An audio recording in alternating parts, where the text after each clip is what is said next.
Le 26 septembre 2024, l'Institut Louis Malardé fête ses 75 ans. Depuis 7 décennies, l'Institut veille sur la santé des Polynésiens. L'histoire de l'ILM commence en 1945 avec William Robinson, qui crée un centre de recherche sur la filariose à Tahiti. En 1948, le Whare Mariri ouvre ses portes et l'Institut est officiellement créé en 1949. En 1967, le Dr Louis Malardé devient directeur, mais décède peu après. En son honneur, l'Institut prend son nom. La même année, un laboratoire d'océanographie médicale est créé sous la direction du Dr Banis. L'Institut se diversifie ensuite avec la création d'un centre de lutte contre la tuberculose en 1968, dirigé par Dr Leproux.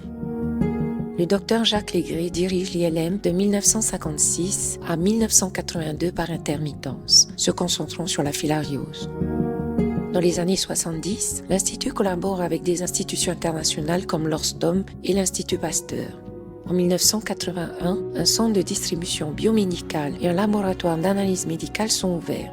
En 1984, l'ILM passe sous la tutelle de la Polynésie française et des laboratoires de recherche en immunologie, parasitologie, virologie et entomologie voient le jour. Le professeur Roux, directeur de 1984 à 1990, revitalise alors l'Institut. En 1990, l'Institut Malardé intègre le réseau international des instituts Pasteur, élargissant ainsi son périmètre de recherche. En 1991, un laboratoire des substances naturelles est ouvert, fonctionnant jusqu'en 2012 et ouvrant en 2022. L'ILM connaît un important développement technologique, stimulant les progrès de la recherche. Mais en 2000, l'Institut Pasteur rend ses liens avec l'ILM et l'Assemblée de la Polynésie française confère à l'ILM le statut d'EPIC, articulant ses missions entre santé publique et recherche. La même année, un laboratoire d'analyse de la salubrité des eaux et des aliments est créé pour devenir un laboratoire de référence en hygiène, environnement et alimentation. De 2008 à 2014, l'ILM s'ouvre à de multiples partenariats en recherche, aussi bien au niveau régional qu'international. Les liens entre les laboratoires de virologie, entomologie et le laboratoire d'analyse de biologie médicale se renforcent pour améliorer la recherche sur les pathologies infectieuses endémiques et émergentes, ainsi que la lutte contre leurs vecteurs et la veille sanitaire. En 2016, l'ILM est doté d'un laboratoire de haute sécurité biologique pour le diagnostic et le suivi des pathogènes à risque épidémique. À partir de 2019, les projets Sigwaprod et Innovementomo sont inaugurés à Paia, ainsi que le laboratoire des substances naturelles et médicinales. Fort de son histoire et de son réseau de partenariats, l'ILM reste un acteur essentiel du système de santé polynésien. Donc aujourd'hui, j'arrive, je dirais, au seuil de ma carrière, puisque dans un petit peu moins d'un an, je terminerai mon parcours. Mais je garderai de cet établissement comme une grande famille, avec des gens extrêmement compétents, une nouvelle génération qui arrive, qui sont motivés, et de plus en plus de Polynésiens. Donc quelque part, ça fait plaisir parce qu'on voit que ces gens-là, ces étudiants s'expatrient, vont faire des études, sont qualifiés, reviennent, et quand ils reviennent, on remarquera qu'à l'Institut, aujourd'hui, beaucoup de Polynésiens aujourd'hui sont à l'Institut. Et ça, quelque part, l'établissement peut être fier. Je suis un petit enfant du pays, j'étais un petit enfant du pays, né en 1963, qui, au lendemain de son bac, a dû prendre, c'était le cas à l'époque, a dû prendre l'avion pour des années universitaires. J'ai terminé docteur en chimie. Énormément de sciences sont développées au sein de l'Institut Malardé. Et le maître mot que je donnerai à l'Institut Malardé, c'est par la science être au service de nos populations pour que nos populations puissent vivre sereinement dans un environnement qui lui est bien particulier. Cette identité locale de l'Institut Louis Malardé assez forte, c'est un atout et ça reflète la collaboration pays extrêmement importante pour nous. Je dirais convivial. Il y a un très bel esprit d'équipe avec donc la grande majorité des salariés qui sont là maintenant depuis des années, qui sont extrêmement dévoués à leur mission, à leur travail. Il y a vraiment très belle dynamique dans l'équipe avec donc une volonté de toujours améliorer le laboratoire, le faire grandir, le faire évoluer. Aujourd'hui, l'idée, c'est de pouvoir donner aux populations locales la possibilité de se nourrir comme elles veulent, donc profiter de leur lagon, mais sans le risque d'intoxication. Ce trophée, qu'on appelle le Yasumoto Lifetime Achievement Award, il est décerné tous les 2 ans à un chercheur qui travaille sur les algues toxiques, lors d'un congrès qui rassemble 700 personnes, 50 nations. Et l'an dernier, il se passait en fait à Hiroshima, au Japon. Et j'ai appris quelques mois avant que la personne qui serait distinguée serait moi, à travers les travaux que nous menons depuis 50 ans quand même sur la ciguatera. Et ce qui est bien, c'est que c'est la première fois qu'un chercheur du Pacifique est reconnu. Je prends cette récompense, évidemment on est content de l'avoir, mais je prends cette récompense comme étant un signe de plus de la lisibilité, de la visibilité que notre laboratoire peut avoir à l'international, parce que nous sommes aujourd'hui considérés comme un laboratoire de référence sur la ciguatera. Le centre Innoventomo, c'est un grand laboratoire qui est unique en France, qui est unique dans la Polynésie et puis bien entendu dans le Pacifique. C'est unique parce qu'on fait dans ce laboratoire de la production de moustiques mâles stériles. C'est comme une usine de production de moustiques. Ici on travaille, on utilise les moustiques pour lutter contre les moustiques vecteurs de maladies. Toute l'équipe qui travaille autour de ce projet développe quelque chose qui est historique, à la fois pour la Polynésie et puis au niveau régional et puis au niveau international. Les talents, ils sont ici. Le savoir-vivre et le savoir travailler aussi avec les populations, il est évident qu'il faut se baser sur les compétences locales quand on le peut, dès qu'on le peut. Et on a trouvé, notamment au sein de l'équipe et avec les nouvelles venues, des personnes qui sont riches d'expérience et avec qui on a plaisir à travailler parce qu'on travaille tous avec cette optique, cet objectif qui nous motive tous les jours. Alors il y a une vraie histoire de cœur entre l'Institut Malardé et la population de Polynésie, et moi ça fait quand même 25 ans que je suis dans les murs, et c'est marrant de voir que quelque part, quand on mène beaucoup d'études en collaboration avec la population, là on lance une enquête où on va voir les familles et leur demander de participer à nos recherches. Et on essaie d'accompagner le développement de la population, de créer aussi des compétences localement. Toute l'équipe, là, ce sont des personnes qui ont grandi ici, qui ont fait leurs études, qui sont peut-être parties et qui sont revenues après. Donc on a un vrai devoir quelque part de proposer des opportunités aussi à toute cette jeunesse qui va se former à l'extérieur et qui revient. Et un autre point important, c'est quand même notre visibilité à l'extérieur. C'est-à-dire qu'aujourd'hui, en termes de sciences, l'ILM coordonne des projets qui nous mènent à la pointe en fait de la connaissance et on est attendu dans le domaine et vis-à-vis de la communauté scientifique à un niveau qui est l'équivalent de celui de gros instituts ailleurs. Il est présent dans la société de l'époque du Faré Mariri jusqu'à aujourd'hui. L'établissement a toujours su répondre quand il y avait des crises. La dernière, je pense que tout le monde l'a encore en mémoire, c'était le Covid. L'établissement quand même s'est retroussé les manches. Les services se sont retroussés les manches. Tout le monde, de la secrétaire aux techniciens, à l'administration, s'est donné à fond. Et je pense que c'est là qu'on voit vraiment le rôle de l'établissement.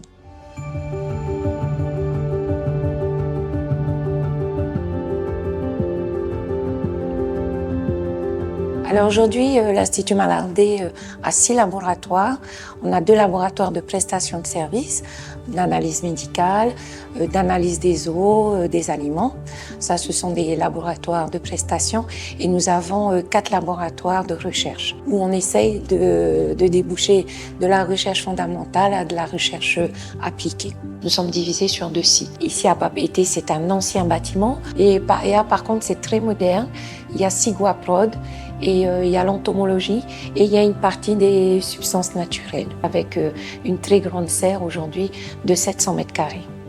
Pour moi, l'ILM, c'est d'abord une résilience. L'ILM a connu des hauts et des bas, des tutelles différentes, C'est passé des armées, c'est passé au pays, il y a eu l'État, le pays.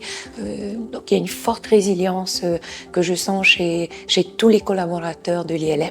Ensuite, c'est l'excellence polynésienne. L'excellence de la recherche polynésienne, de la compétence polynésienne et de l'humilité polynésienne. C'est ça aussi que j'aime à l'ILM. Alors pour les 75 ans de l'ILM, on voulait faire quelque chose de marquant et nous voulions avoir des objets qui restent. Et pourquoi pas allier la science avec les artistes. Donc nous avons choisi 6 artistes pour représenter les 6 laboratoires, chacun dans sa spécialité, qui va représenter en fait ce qu'il voit à travers le laboratoire, à travers son art. Moi c'est Lilouan. Ça fait longtemps que je m'intéresse à l'art et que je me passionne pour la sculpture sur bois et la peinture. Et j'ai été diplômé du Centre des métiers d'art de la Polynésie française. J'ai accepté cette aventure parce que c'était déjà un challenge et puis très intéressant de pouvoir suivre les recherches scientifiques de différents laboratoires. Donc je me suis dit que ça pourrait être vraiment très intéressant. Alors moi j'ai hérité du laboratoire des biotoxines marines. Je connaissais un peu la ciguatera, tout ça, mais je connaissais pas tout ce qu'il y avait derrière, les toxines, etc. Donc quand j'ai fait la visite du laboratoire en ville, j'ai pu voir tous les chercheurs, leur secteur, qu'est-ce qu'ils faisaient, l'importance de leur recherche, chacun dans leur domaine, de pouvoir découvrir ça, de pouvoir comprendre un peu cette toxine, cette micro-algue et tout, c'était vraiment intéressant. Alors pour créer mon œuvre, pour trouver l'inspiration, j'avais besoin de voir le plus de choses possible. Donc j'ai regardé sur le site tous les documents, j'ai lu le plus possible de choses sur la toxine, la ciguatera. Et de pouvoir faire toutes ces visites-là, chaque chercheur m'a un peu nourri dans sa façon de travailler. La science est très pointue et dans l'art aussi, il y a des choses très pointues, très fines, très raffinées. Moi j'aime beaucoup ces formes-là, très fragiles aussi, Pour réaliser cette œuvre, qui sera l'œuvre du laboratoire des biotoxines marines, j'ai mis au moins 3 semaines. J'espère que cette œuvre, elle va plaire. J'ai travaillé le tamanu, le hati tamanu. L'idée de notre directrice générale qui est de figer un petit peu ces 75 ans sous la forme d'une œuvre qui va persister dans le temps, moi je trouve ça sympa. Très contente de faire une œuvre sur le laboratoire des substances naturelles et médicinales. En particulier parce que ce laboratoire travaille notamment sur le programme Ra'autheti. Et comme j'aime beaucoup faire des œuvres en rapport avec notre culture, je me sens vraiment chanceuse de pouvoir faire une œuvre sur un sujet de notre culture. J'ai d'abord visité le laboratoire avec une des chercheuses, Tepoe. Je me suis également entretenue avec le responsable du laboratoire, Edouard, avec leur technicien, Tehaurei, et j'ai visité la pépinière qui est située dans la commune où je réside, à Paea, avec Ramona. Ramona qui est en charge de la pépinière, donc c'était super intéressant finalement d'avoir les deux visions, à la fois la vision de laboratoire et la vision de terrain, avec toutes les plantes qu'ils ont réussi à collecter depuis 1 an. Sur l'ensemble des plantes polynésiennes utilisées dans les Ra'autheti. Donc, il y en a 7 en particulier qui sont très utilisées, mais en fait qui sont de plus en plus difficiles à trouver. Du coup, je me suis dit, je vais faire une œuvre en particulier pour mettre en lumière ces 7 plantes. Ainsi, ça les fera connaître au grand public. Je les ai dessinées, je les ai prises en photo et j'ai décidé, par exemple, pour que l'œuvre elle parle un peu aux enfants, puisque je vais faire une œuvre adressée un peu aux enfants. Pour que l'œuvre soit ludique, j'associe une plante à une couleur. Par exemple, le haiha'a, c'est violet, le tamouré, c'est jaune. Comme ça, l'enfant, il peut apprendre plus facilement une plante en l'associant à une couleur. Selon moi, le point commun entre l'art et la science, c'est tout simplement que ces deux choses expliquent le monde qui nous entoure. L'art l'explique de manière sensible, de manière poétique. Et la science l'explique d'une manière beaucoup plus cartésienne. Mais elle se complète, parce qu'il faut à la fois quelque chose de sensible et quelque chose de scientifique pour mieux comprendre le monde qui nous entoure. La société a besoin de l'un comme de l'autre. Je citerai un ministre tout récemment qui disait que serions-nous dans cette société si l'art n'existait pas? Qu'est-ce qu'on s'ennuierait? Je suis tout à fait d'accord avec ces propos, mais que serait cette société sans la science? On ne saurait pas où on va. Tous ces deux mondes-là sont complètement complémentaires dans la société et je suis persuadé qu'il n'y a pas mieux que l'art pour faire comprendre à la population qui nous sommes et ce que nous sommes. J'ai eu la chance d'avoir le laboratoire de l'entomologie et j'ai pu rencontrer Hervé, qu'on surnomme Monsieur Moustique dans le milieu, et qui m'a accueilli à Paella et qui m'a présenté son laboratoire et toute son équipe. Et c'était une très belle découverte parce que je ne savais pas qu'il y avait tout ça qui était mis en place et j'ai découvert et appris beaucoup de choses. De prime abord, j'ai trouvé ça comme un super défi parce que c'est vraiment deux mondes totalement opposés. Moi, je vois le domaine de la science comme quelque chose de très ordonné, analytique, cadré. Et moi, dans mon univers, moi, je suis beaucoup plus spontané, instinctif. La science et le domaine de la recherche, pour moi, c'est un autre univers. C'est un univers que je ne connais pas du tout. Moi, j'ai besoin de voir des couleurs, un petit détail. Je suis très sur les détails. On a parcouru tout le laboratoire avec toute la chaîne de production et de reproduction du moustique. Pour créer mon œuvre, je me suis basé sur une photo microscopique d'un moustique. C'est pas n'importe lequel, c'est un moustique qui est teinté de rose. Et en fait, on m'a expliqué que c'était l'étape 1 d'un projet pour décimer le moustique dans un milieu. Et en fait, ce moustique rose, teinté de rose et pailleté sur un fond bleu fluo, ça m'a beaucoup plu et c'est ça que je me suis inspiré pour mon œuvre. J'ai utilisé du bois d'acajou parce que c'est un bois que j'adore travailler parce qu'il est vraiment agréable à graver. Donc c'est une pièce qui a été tournée comme une lentille de microscope. J'ai inséré comme des pièces de puzzle qui représentent un peu la culture et un peu l'ILM et tout le personnel qui essaye d'éradiquer ce moustique. Et en fait, ces pièces du puzzle viennent petit à petit recouvrir le moustique jusqu'à le faire disparaître. Je me sens privilégié et honoré d'avoir pu visiter les laboratoires et avoir eu accès à toutes ces informations. Et un gros bravo à l'ILM de travailler sur tous ces aspects-là de la biodiversité au Finnois. Très souvent, la recherche, c'est vraiment le milieu académique, assez froid, où on utilise des mots complexes, il n'y a pas le côté émotionnel, même si nous, les chercheurs, toute l'équipe, on ressent des choses. C'est difficile des fois de faire passer ce message de ce que l'on fait, de pouvoir communiquer avec d'autres audiences.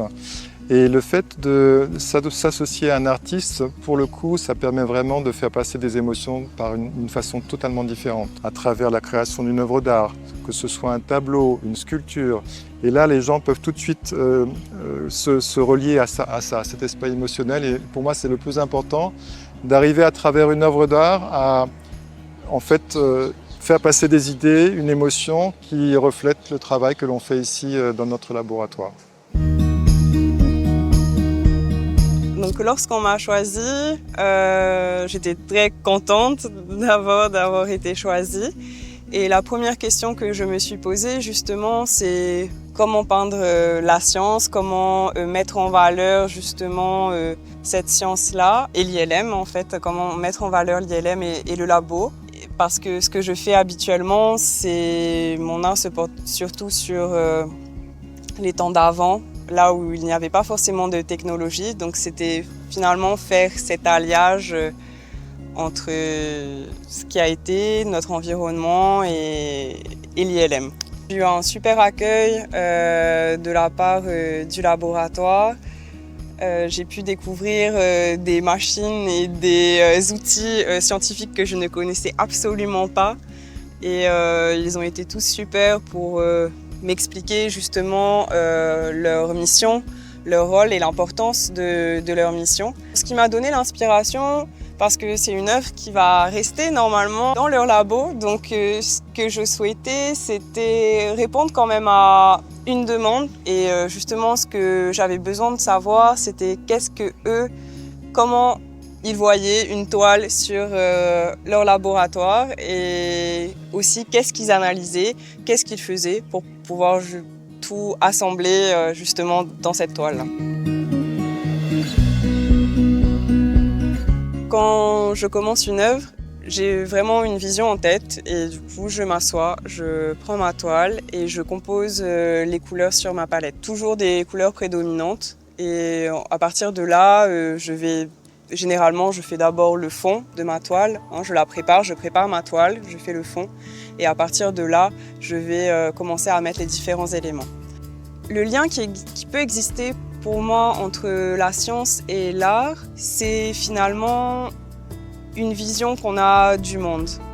Par exemple, un chimiste va avoir sa vision avec ses connaissances de chimie, avec les molécules, avec l'assemblage des molécules, et il va avoir cette vision également des choses. Un artiste, par exemple un artiste plasticien qui va utiliser l'acrylique, quand il va regarder un paysage, il va avoir des couleurs, des perspectives, il va avoir également un filtre. Et dans les deux cas, je pense qu'il y a un travail de réflexion et de recherche, que ça soit sur l'extérieur ou sur soi-même. Alors déjà, pour une grande partie de la population, la science est parfois abstraite, ou alors très compliquée à décrypter. Alors peut-être que de passer par un artiste permettrait un peu de vulgariser les choses, de permettre une plus grande accessibilité de la science à la population dans sa plus grande diversité. Et je pense que c'est ça que l'artiste peut apporter. Simplifier les choses, tout en essayant quand même malgré tout d'apporter un certain nombre de réponses. Donc, je représente le laboratoire d'analyse de biologie médicale, qui est lui-même constitué de plusieurs petits labos. Donc voilà, j'ai fait la visite de chacun de ces petits laboratoires et ils sont tous bien spécifiques à un type de recherche. Donc t'en as qui sont plutôt dédiés à la recherche de tout ce qui est bactéries, moisissures. D'autres petits labos qui sont plutôt dédiés à l'analyse d'échantillons, donc essayer de rechercher quel type de virus ou de bactéries ils ont, et donc tout tourne en fait autour de l'ADN. Toutes les œuvres que je réalise, comme je disais, elles sont constituées de bois et de résine. Ça m'arrive de faire des inclusions, donc ce qu'on appelle des inclusions, c'est des choses qu'on va mettre dans la résine.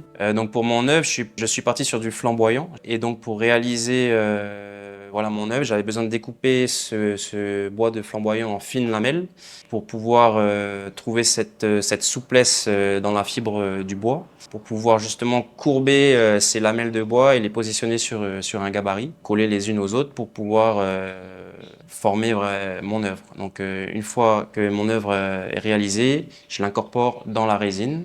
Donc j'ai utilisé deux types de résine, donc une résine phosphorescente qui est la base de la coulée, et ensuite sur le dessus j'ai utilisé de la résine transparente. Et donc c'est vrai que dans les laboratoires d'analyse, souvent on peut observer des couleurs super flashy qui permettent de révéler vraiment ce qu'ils cherchent à observer, donc les bactéries, les virus, etc.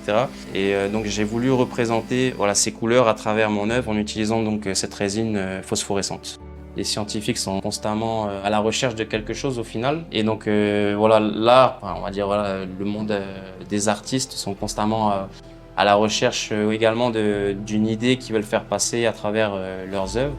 Je pense que l'art peut servir la science. Je pense que l'art peut aider la science à plusieurs niveaux. Ma première idée, c'est que je pense que l'art peut aider à vulgariser la science. L'art peut aider à sensibiliser le grand public, à éveiller la curiosité ou les consciences. Pour moi, le langage de la science, c'est quelque chose qui est un peu plus dur à expliquer que bien sûr l'art. Mais c'est quelque chose qui est très dans l'humanité. C'est vraiment un privilège en fait de voir des gens qui font des recherches, qui travaillent sur quelque chose, qui essayent de trouver des solutions à des problèmes, qui essayent d'apporter un peu de douceur, un peu de bien-être et un petit peu de guérison en fait dans le monde. Alors le laboratoire qui m'a été attribué, c'était le laboratoire des maladies émergentes en Polynésie française. Donc virales et émergentes. Donc c'était vraiment un challenge parce que de tous les laboratoires qui étaient possibles, c'était celui avec lequel j'avais peut-être le moins de connexion juste parce que j'étais pas très instruite par rapport à ça. Et donc, visiter le laboratoire, ça m'a apporté beaucoup de choses. Déjà, ça a pu me permettre de voir les humains qui sont derrière toutes ces recherches.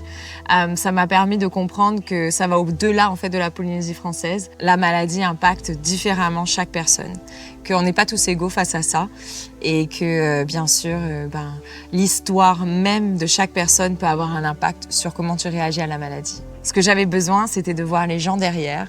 J'avais besoin de vraiment connecter avec le cœur, encore une fois, à ces personnes, à leurs recherches, à ce qu'elles apportent à l'humanité, à la planète et à notre île. Donc après avoir visité les laboratoires de l'ILM, j'ai laissé poser d'abord pour essayer d'intégrer toutes les informations qui m'avaient été partagées. Et je suis rentrée complètement dans ma bulle, j'ai commencé à dessiner ces patterns-là de virus et de microbes que l'on peut retrouver. Après ça, je l'ai pris en photo. Et je l'ai transféré sur mon iPad et j'ai pu commencer à vraiment dessiner digitalement sur ce iPad. Je pense que l'artiste permet peut-être de communiquer ce message différemment et puis peut-être de faire comprendre aussi cette dimension de créativité qui existe aussi dans le travail de chercheur. Le fait de dire que la science, c'est pas quelque chose de figé, c'est quelque chose d'extrêmement vaste, c'est quelque chose qui peut s'exprimer de diverses façons et que l'objectif, c'est que ce soit partagé, que ce soit au bénéfice des gens et l'artiste peut exprimer ça.